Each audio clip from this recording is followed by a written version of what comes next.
Part A says write square root of 80 in the form a root 5, where a is a positive constant. So here you've just got to simplify the surd. Okay, so 80, of course, think of a pair of numbers that multiply to give 80. Okay, one of them being a square.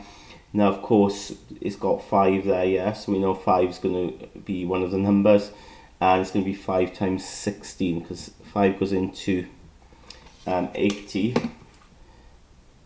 16 times exactly. So you know then you can split this up. Square root of 16, square root of 5. Okay.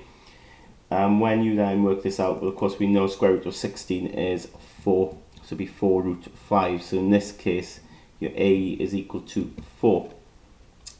It says then a rectangle R has length of 1 plus root 5 and area of root 80.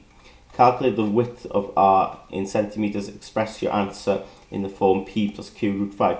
Now, with this case here, all right, I would draw a sketch, okay, just to see exactly what's going on.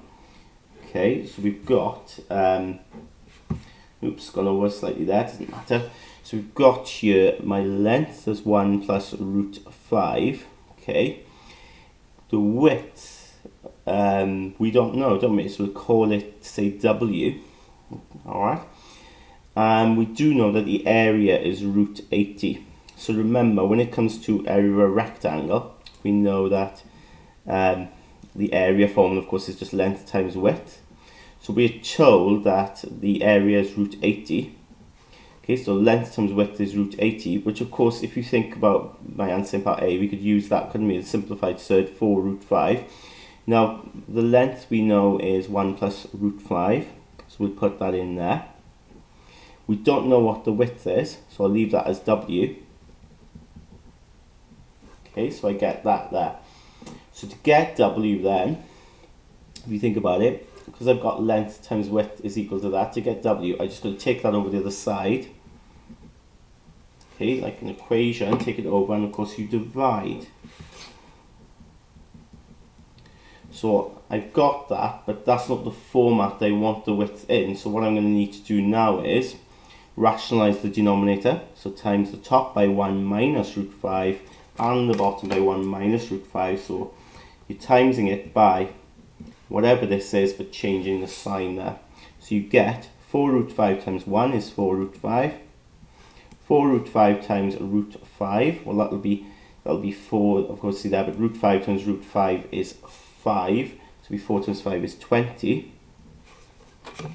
On the bottom then, well, you know here what's going to happen. You do the first, which are 1. The outers and inners will cancel one there, because you've got minus root 5 plus root 5, and then the last then will be minus 5, okay? That makes sense there, doesn't it? So you get, they cancel 4 root 5 minus 20, and on the bottom you get minus 4. So we can divide through them by minus 4, essentially, okay?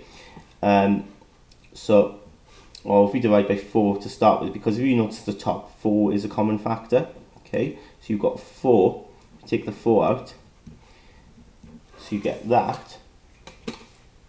4 is a common factor on the top. The 4's cancel, so you get this, but remember you've got to divide by the minus then 1. So if you divide by minus 1, essentially the signs here will change. You get 5 minus root 5. Okay, so you change the signs of these and you get the format that they're actually looking for.